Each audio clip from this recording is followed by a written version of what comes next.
Olha, a reportagem está pronta, eu vou trazer para você agora. Treinador de futebol, um homem acima de qualquer suspeita, mas pedófilo. Foi condenado. 30 anos de prisão, abusava de menores. 11 crianças e adolescentes foram vítimas desse treinador. História que vem de Cotia aqui na Grande São Paulo. Rafael Guedes Lopes se aproximava dos jovens através desse projeto social. O homem que usava o cargo para aliciar e cometer crimes sexuais contra os garotos. Agora está na cadeia. Os abusos foram cometidos por muitos anos, até que os pais começaram a conversar entre eles sobre o comportamento estranho desse treinador. Foi aí que descobriram os abusos. Chamaram a polícia faz investigação e esse homem vai para a cadeia. Preste atenção, porque às vezes você vê cara, né, Bercival, mas não vê coração. O cara tem uma cara boa, mas o coração, meu filho, é um coração maldoso. Olha só. O sonho de ganhar a vida jogando futebol, que mobiliza milhares de jovens brasileiros, se tornou uma oportunidade para um homem disposto a cometer crimes. Rafael Guedes Lopes se apresentava como um treinador capaz de alavancar a carreira de jovens atletas. E foi com essa promessa que atraiu dezenas de adolescentes com idade entre 11 e 14 anos para perto dele, em um projeto social. Essa mulher é mãe de um dos ex-alunos de Rafael. Ela conta que o sonho da vida do filho era ser jogador profissional. Ele sempre naquela ilusão, né, que ia colocar não só ele, mas as outras crianças também no time para fazer um teste. Ou às vezes ele já vinha falando que já tinha uma oportunidade da criança já entrar como na base, né, para jogar na base de algum time. Mas o sonho se tornou um pesadelo. Tudo não passava de um plano criminoso. Rafael chamava os adolescentes para jogar no time dele. Se aproximava, aliciava os garotos e cometia crimes sexuais. É um senhor que era treinador de futebol e a longa data ele vinha aliciando menores que gostavam de jogar futebol. E aí eles viravam jogadores do time que ele treinava. E aí ele começou a praticar esses abusos sexuais aí de diversos tipos, né? Esse adolescente, que hoje tem 17 anos de idade, lembra o que passou nas mãos do treinador. Ele tomava banho junto com nós, aí quando nós falávamos para contar para nossa mãe, ele xingava nós, falava que nós era ruim, que nós não queríamos ser jogador de futebol. Aí falava que quando nós ia jogar, nós só ia ficar no banco de reserva. Ele se emociona ao falar sobre o assunto. Ele atrapalhou o meu sonho e de alguns amigos meus. Mas graças a Deus nós conseguimos recuperar esse sonho. De acordo com as vítimas, só tinha chances de crescer na equipe as crianças e adolescentes que aceitavam os pedidos do falso treinador. Coleguinhas dele comentou com ele que o Rafael Guedes deixava eles baterem falta, né, ou disputar de um campeonato mais apresentável, como o Rafael dizia, né? Em troca, ele dava essa oportunidade para os meninos, mas em troca ele queria um momento com os meninos, né? Ele começava a assediar os meninos, prometia dar, como que eu posso lhe dizer, uma carreira melhor para a família, né? Tirar as crianças da miséria. Na frente dos familiares, Rafael tentava disfarçar, demonstrava ser responsável e preocupado com os meninos. Mas quando ficava a sós com os alunos, o tom era de ameaça e ataques.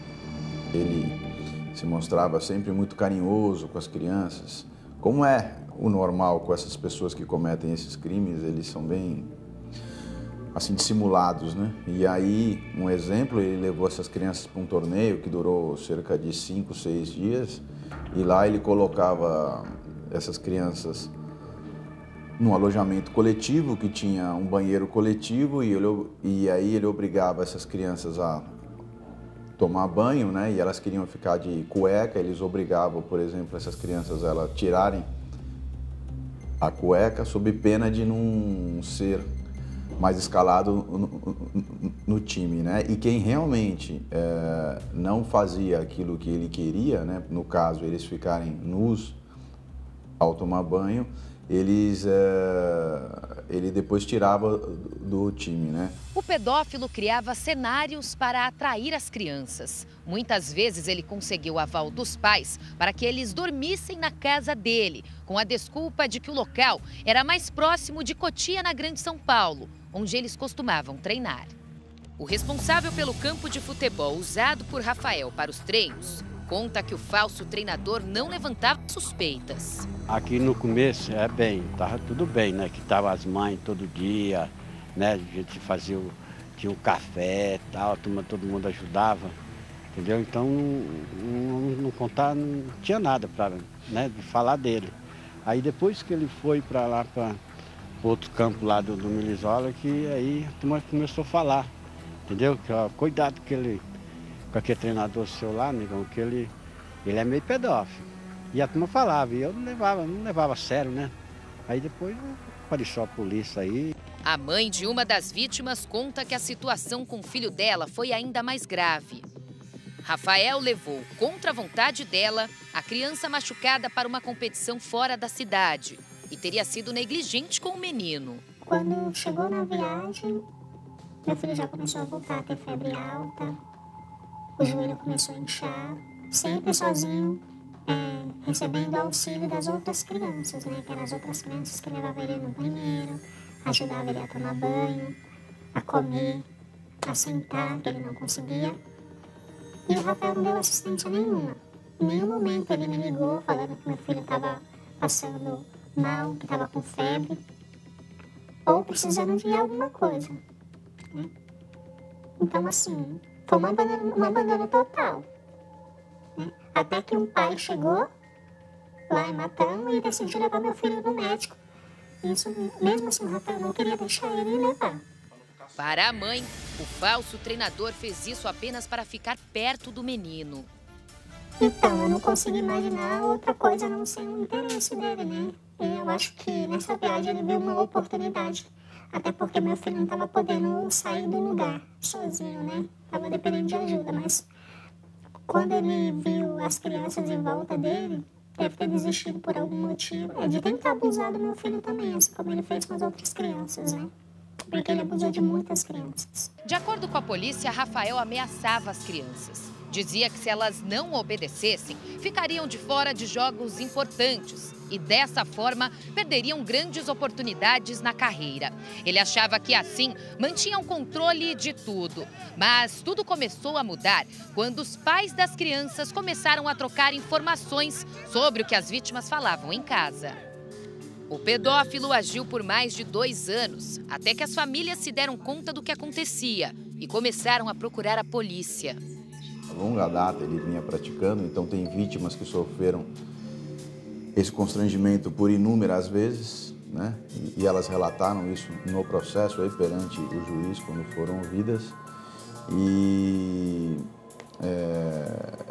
pelo que a gente conseguiu de algumas vítimas, ele antes desses fatos de janeiro de 2016, ele também já praticava esses fatos. Esses fatos, muitas vezes, as vítimas, pelo próprio questão de ser um crime sexual, as vítimas ficam muito,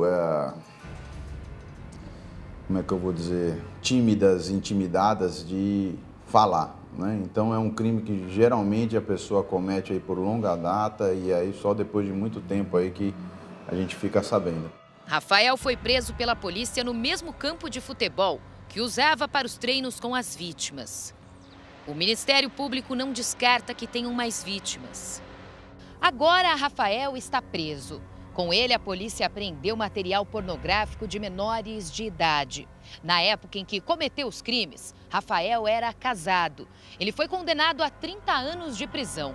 A imagem dele não será divulgada, pois, de acordo com o advogado de defesa, Rafael tem um irmão gêmeo que pode ter a imagem prejudicada relacionada a crimes tão graves. A defesa de Rafael preferiu não gravar entrevista. Por meio de uma nota, eles disseram que não vão se manifestar porque o processo segue em segredo de justiça. De acordo com o promotor de justiça, os atos criminosos causaram danos irreparáveis na vida dos jovens. São pessoas que são, a gente poderia dizer que são monstros, né? que são pessoas que têm, assim, uma perversão de sentir essa vontade sexual com relação às crianças que, na verdade, elas estão ali totalmente apavoradas. E o que é muito chocante nisso são os traumas, né, que essas crianças podem levar, que é uma coisa que a gente se preocupa muito, porque esses atos podem aí ter destruído a vida de 11 crianças, né? O que a gente percebeu no processo é que essas crianças estão passando todas por tratamento psicológico, psiquiátrico, para ver se esses traumas aí elas não levam para frente, né? Porque são atos que com certeza vão mudar a vida dessas crianças aí pela vida inteira. Da parte do Ministério Público é a gente agir de forma firme e conseguir demonstrar tanto para o réu quanto para a sociedade que ninguém aceita um fato assim como esse, né? As famílias pedem por justiça. Para as mães, Rafael pode ser definido de uma só maneira. Monstro. Eu acho que ele nem monstro, ele merece ser chamado. Eu acho que uma pessoa que faz isso com várias crianças, várias, não foi uma nem duas, foram várias, não pode ser chamada nem de monstro, né?